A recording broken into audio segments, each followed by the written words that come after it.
Okay, so hello everyone. Thanks for joining us in this webinar organized by the Data and Insights SIG. We have here today Catherine Devine, who is Chief Digital Officer at the American Museum of Natural History. She's responsible there for the museum's digital transformation, including on-site and online experiences, digital strategy, insights and analytics, search, architecture, and also the execution of key strategic enterprise digital projects. Last year, she was listed as one of the top 50 Chief Digital Data Officers by the Chief Digital Officers Summit, and she has 20 years of experience in different areas in technology. So today, she's going to talk about data and how to personalize experiences online. So, Catherine, all yours, whenever you are ready. Okay, great. Thanks, everybody. So I'm going to reprise briefly a presentation that I did at MCN last year in Pittsburgh, mostly so that I can just be clear on what some of the concepts are and the business outcomes that we're trying to drive for here. But also in this webinar, I actually want to take you in and show you how we actually do this in real life. So hopefully you'll find that interesting. And I think we're going to have 20 minutes and then 10 minutes of questions at the end. So this deck that I'm about to show you, I'm going to go through fairly quickly and just hit some high points because this is the deck, and I'm happy to share it that we presented last year in Pittsburgh, but it's a much longer thing than we have time for today. Really, the genesis of this is an idea that I came to. I'm not taking credit for it. I'm just like in the process of my role thinking about all the time, which is this idea that websites used to be, when they came out in the 1990s, they were such a revolutionary idea that it became this place that everybody published everything. And what I mean by that is like, we're like, wow, we have a website. We have a way of showing this to the world. And then we talked at length about all these different navigation structures and how best people could find things and all of this kind of stuff. And I just want to go back into history to that point in time. And so this idea that, people were trained to think about how to browse around a website. And I'm trying to really upend that in 2018 by thinking about, is that absolutely necessary? Why do people need to browse? Why can't we just give them what they want? And this was the idea behind it. So, and then the other thing that really happened along the way was not only we have websites, we now have all these channels, and with all these channels, we get into this idea that you don't put everything in every channel. That won't be a revelation to anybody on the call. But for a long time, even 5 years ago, that's what we tried to do. We tried to put, with responsive websites, we tried to put the whole website on mobile, and then we tried to put it on an app, and we tried to do all these things. And there's a lot of research to suggest, I have a really strong relationship with Forrester, which is a big research company. Many of you will know Allegra. Burnett, who worked there for a while after working at MoMA. But Forrester really talks about this idea of moments. And so this idea of visitor experience, and journeys, which we're all familiar with, but this idea that what you need in any one channel is what that person needs in that moment. And this is all way easier to say than do. But the idea is that, if you're in a coffee shop and you're on a mobile phone, that is not the time that you want to be browsing through the entire website to find tickets or something because you're on your way. You're meeting a friend before you come to the museum later or something like that. You don't want to be browsing the whole thing. So we're trying to anticipate what you need in that moment and give you that so you don't have to browse. And the theory is that the business outcome we're looking for there is by doing that, we get happier people, more satisfied customers, less cognitive load on the visit. They can really engage in the science and the other things that we have to show for. And that all of these little things sort of add up over time and sort of delight people. But ultimately, it's in that we get more conversions, however we define conversion, which could be selling tickets, or it could be getting people more engaged in a topic, being mission-based organizations as we all are. It's not just about dollars. It's also, there are other ways to measure conversion. So we came up with this, I'm going to call it a revelation, which is my term of just like getting people's attention. But really, you know, I'm not taking credit for this. This idea that not everybody needs the same thing at the same time, and not everyone is looking for the same thing at the same time. And so how can we actually give them what they want in that moment? So we said, why does it have to be one website for everybody? Why can't we have a different website for different people? And this is where we talk about personalization. Now, I know that personalization has so many different definitions. I know for some people it means that, you know, it can be an email that says Dear Catherine rather than Dear Friend. And I'm not suggesting that those things aren't also personalization, but my definition here is how can I give people different experiences rather than one experience that they'll have to navigate. We started doing this with the Explorer app. Some of you may be familiar with our Explorer app, but the idea in that it's contextual and personalized, which means that and it's a very simple implementation of it, which means that it knows where you are in the museum. So what you see on Explorer is a function of where you're physically located in the museum. So by definition, everybody is in a different place, therefore they see different things. And it's based on what are the things that are immediately around you.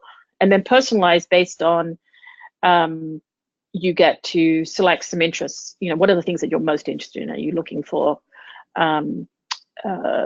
you know, big mammals or big things or things that fly? We tried to make it fun, you know, those kinds of things. As what we really know is that people are either space people or dinosaur people. And so this idea that everybody has to navigate everything the museum has to offer, as opposed to try and like basically put filters on this. So it's a simple implementation, and we definitely want to get to something more sophisticated. But the idea is that what everybody sees on Explorer is completely different to what everybody else sees. So it's sequenced based on your interests and based on where you are. And this is a really hard concept to get across to people, because I think we are so trained in this idea that the website looks the same to everybody.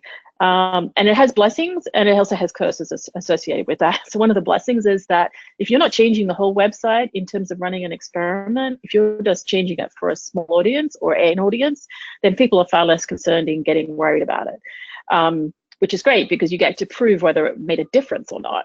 And the curse is that, you know, it's a lot. People cannot conceptualize the fact that it's different for different people. It's very hard for people to do that. So it becomes a lot more difficult to explain what you're doing.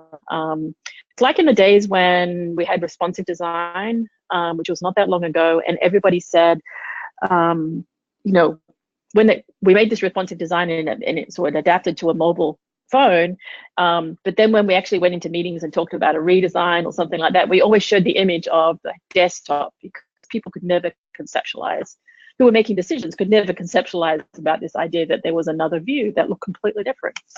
So, so I call personalization as nothing more than just a great experience. So the idea is it's much more targeted to you. It's what you need. It's what you need in that moment, and all that kind of stuff. And it's different for everybody. And it's super easy to say, and really, really, really hard to do. So I just want to show you in the actual presentation we did in Pittsburgh, we talked a lot about some of the things that we've learned. But now, since we're actually on this webinar, I can actually show you how we really do this day to day, and actually see how it makes a measurable difference.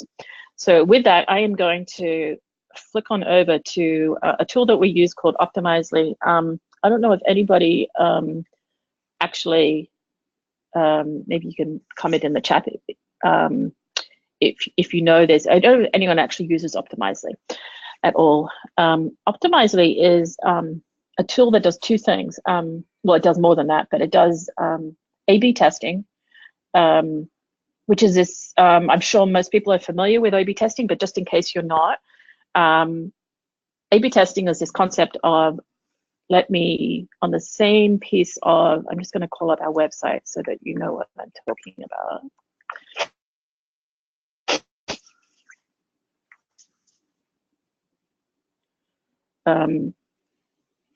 A/B testing is something like, see how this says Unseen Oceans, which is the name of our exhibit, and see how you've got something like Plan Your Visit up here. So we've actually run A/B tests to say, what if we didn't say plan your visit? What if we said plan? What if we said visit? What if we said book? All of those kinds of things. So what the great thing about A/B testing is, it shows some of the audience, each of the variations, and then can give you statistical measurement to statistical significance as to whether any of those things made an actual difference. So if we get a little bit of time here, I will actually talk about A/B testing if somebody wants to.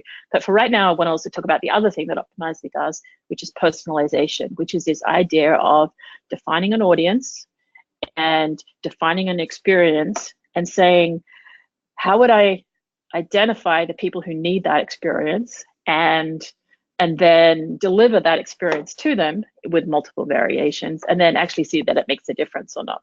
So with that, I'm going to use one of our favorites here, which is what we call channel shifting.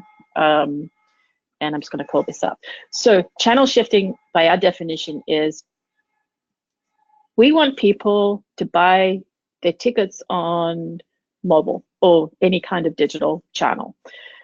We'd rather them not wait in line, because if they wait in line, you know, that one makes lines longer, people don't like waiting in lines, all that kind of good stuff. And there are certain people who are primed to really want to buy stuff on mobile, but we don't want them to have to search all out the site.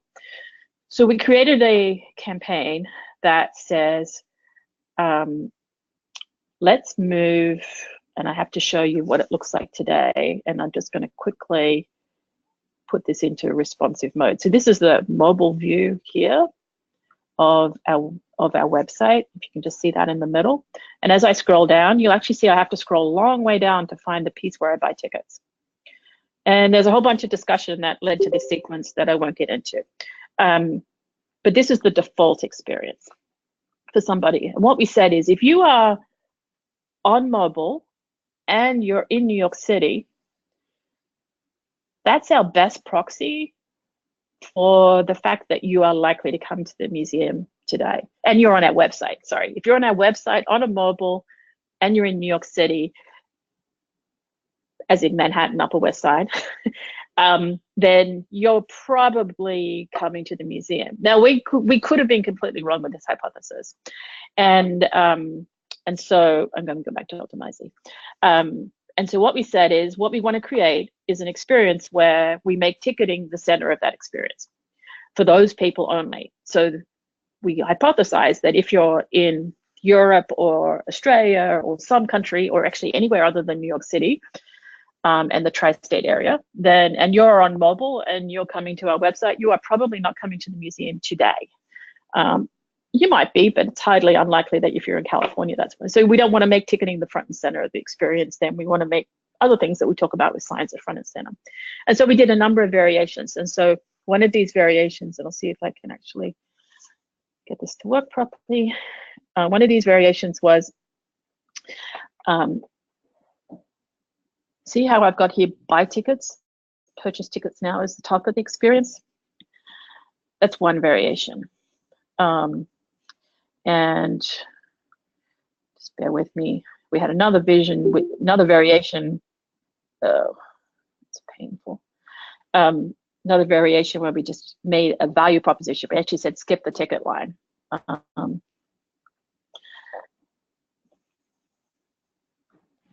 let me show you the mobile view. We actually said, instead of saying buy tickets, we said skip the ticket line. And we did another variation that I won't show you, but it's the same thing, but we put this horrible orange background, which actually looks terrible, and I can't believe we did that. But anyway, it didn't work, so actually it might have worked, I can't remember now. We'll look at the numbers in a second. So, so we ran these 3 experiments, right? And then we said, what were the, see if I can get this to go. What were the results? So they've been running for a little while now. And, oh my goodness. Sorry, I'm getting myself lost. It's not for the faint of heart, this this thing. Oops.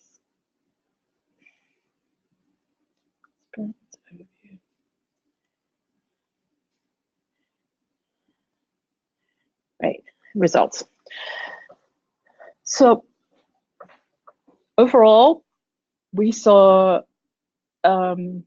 with this particular experiment, which has only been running for a couple of weeks, we've actually been running it much longer. We've been running variations of this. What we saw is that, this is the best way to look at it. We saw that people who clicked on buy tickets at the top, when it was at the top, saw 4.74% conversion rate. The whole back is always your control. We saw 3.5% conversion rate, which, okay, so 3.5 to 4.7 doesn't sound like significant. We've actually seen with other variations of this, we used to have like a pop-up modal instead of putting this at the top, all that kind of thing. We've tried all sorts of things. But it's effectively a 33% of conversion rate improvement, which is still, we're happy about that. That equates to quite a few people. And you can see here that this was shown to 14,000 people in the last 2 weeks. And this is important.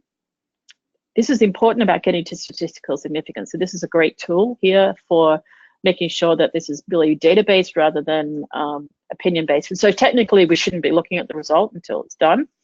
But it needs another 2,500 sessions to actually get to a point where it will actually consider this statistically significant.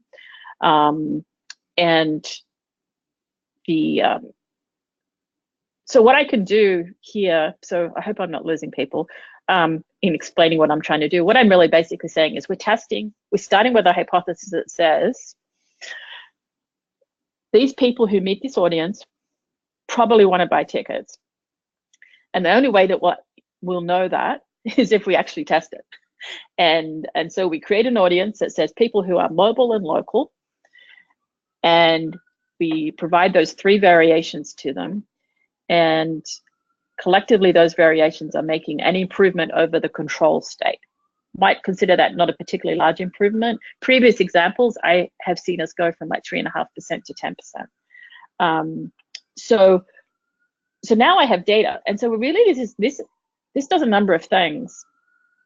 We could have a long discussion, and we in fact have, about whether or not in achieving this for some people, we have also hurt a whole bunch of audiences of people who didn't care about tickets. So that's all about the science or the art of actually defining your audience. So is mobile and local the best proxy for people who need to buy tickets? I think what we're learning is it's not. We need to find other variables, and so we'll continue to test like this. But I think the other thing that this really achieves, which I think is really significant, is it takes all the opinions out of the conversation. And so all of the people who come to meetings and say, we really need to do this, and if only the website did this, then we would have this massive conversion rate.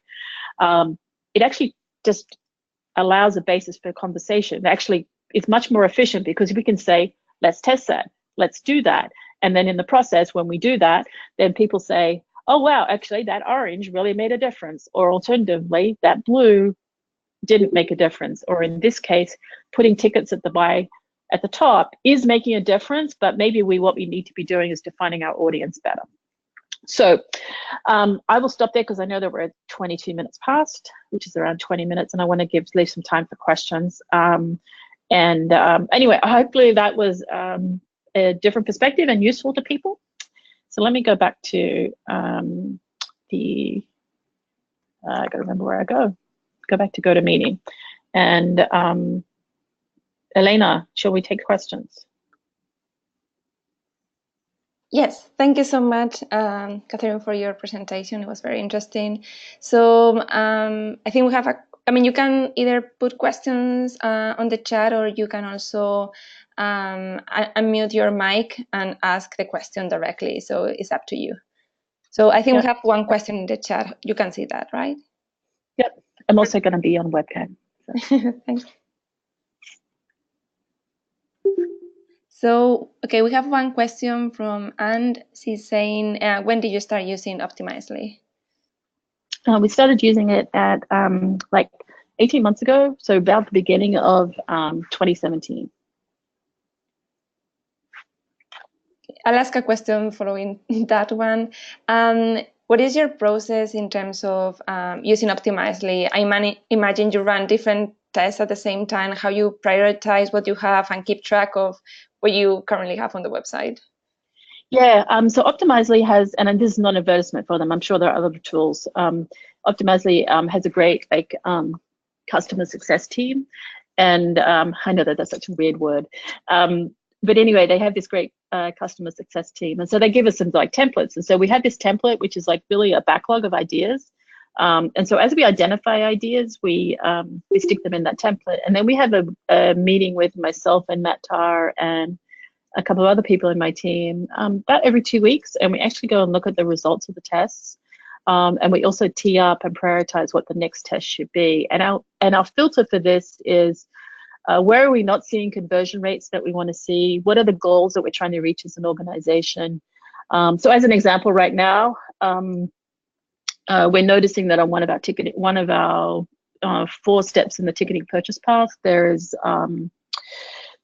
it's like a 60% drop off on that page. And so we're trying to understand why and how we can improve that conversion rate. So that's one of the things that we're testing with right now, as an example. And so we have that process. I will say that it's been taking us quite a long time to actually get to a point where this is a nice, smooth process. What we found early on is that we were finding lots and lots of things to test, but realistically, they were like, oh, should we change the color from green to blue or orange to blue or something like that? And realistically, they were immaterial. Like they weren't making material differences, and we realized it was a waste of time. We really need to focus on what are the goals of the organization, of ourselves, and then focus on like how can we understand that behavior.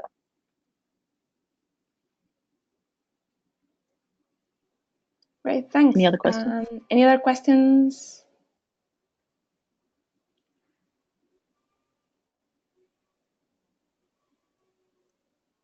Doesn't sound like it. Yeah, I'm gonna unmute people just in case, because I mute everyone, so just to make sure people can talk. Yeah, so if you have any questions, feel free to use the mic, the audio.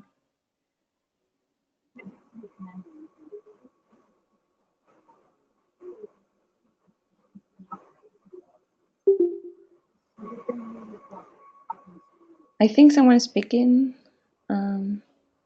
Someone's got something in the chat. Okay. Yeah. Anne is asking about pricing. Yeah. So we're a big museum. It's not cheap, but I will say this, for what it's worth, is if you're spending a lot of money on development as encoders, this has a great payback in terms of the amount of money that it would actually cost you to build something, to then find out that, and time to then find out that it doesn't work, which is, I will say, it's amazing what doesn't work, and it's amazing what does work, and it's never what we expect. So we look at it from that point of view. So I will say that I'm sort of spending around $40,000 a year on it. So I know that that's a lot of money for a lot of organizations. However, I am taking it out of my own budget, and I didn't seek incremental funding. And I'm doing it out of, so it's effectively paying for itself. So that's always hard to justify for some organizations. And I'm not suggesting it's the only tool out there. I think that there are potentially other tools as well. For example, Google has a tool called Google Optimize that does something very similar.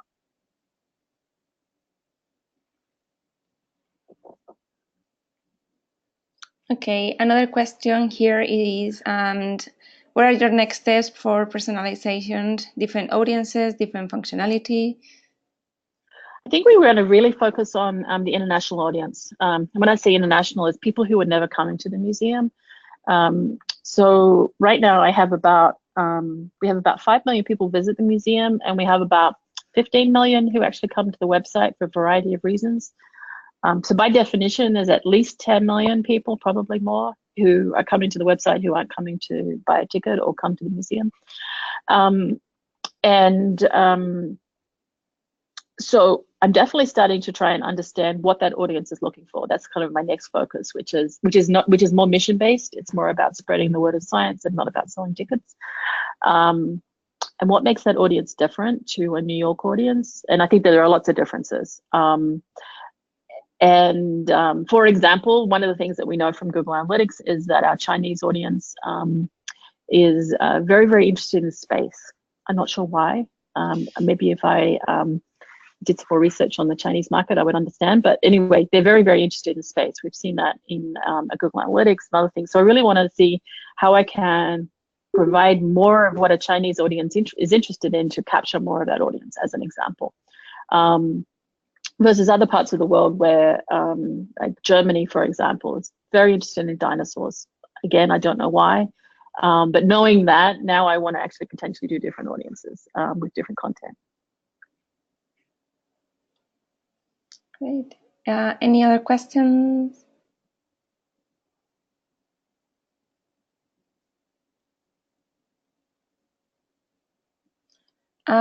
So here we have another question. How will you measure success?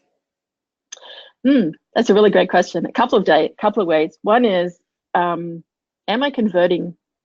And again, conversion can mean different things, and not just money. But am I converting at a higher rate than I was in my control scenario?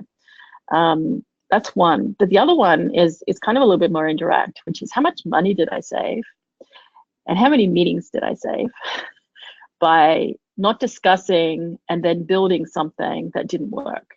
And so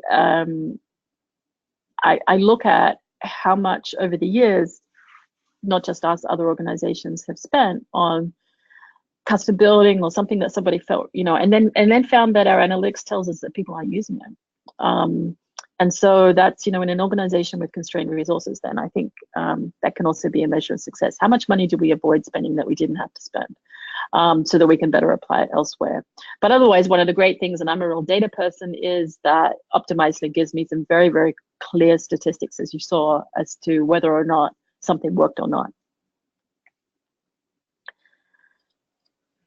Okay, here we have another question from Francis. And so how are you balancing the optimizing for users, what they want in the moment, with the idea of serendipity, the delightful discovery, which could be achieved via browsing? Yes, no, I think that that's a really important one. This is the age-old thing with personalization, which is you can make it such a narrow experience that people are not being exposed to things that they might otherwise be interested in, and would be good for, not just good for them, but would be a broader perspective on the world. So I think no matter how much, I think there's a point where this will become a real conversation for us. For now, I don't think that we're personalizing so much that we're limiting a lot of people, but I can totally see how we will get there. And so, if you just take my example around China and Germany, potentially I am stereotyping China into being only space and never dinosaurs, and I'm stereotyping Germany the other way around. I think what we did with Explorer, which is probably a better example with our personalization there, is we created this idea of, even if you didn't select it, if you scroll to the bottom of the experience, and the idea was if you scroll to the bottom and you're still looking and hadn't found something you're interested in, then we still suggested things that you didn't, and we actually were clear about that. We suggested things that you hadn't necessarily expressed as an interest. Yeah, I still think the jury's out. I still don't think I have a good position on how to create this balance, but I think we're very aware of it, and I think that is something definitely that's progress.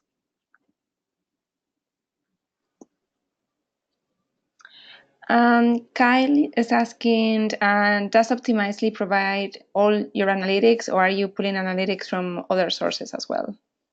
Oh yeah, no, we're taking so analytics. It's just giving me the analytics for testing certain personalized or A/B testing campaigns, but we get all of our other analytics out of Google Analytics, probably like everybody else, and then a couple of other tools such as Facebook Analytics, which doesn't just do Facebook, but gives you some idea about how people are moving across channels. And I might also add that this is a space that is a subject of much discussion around tracking, and we have to find the right balance between how much of that we do and how much of that we don't.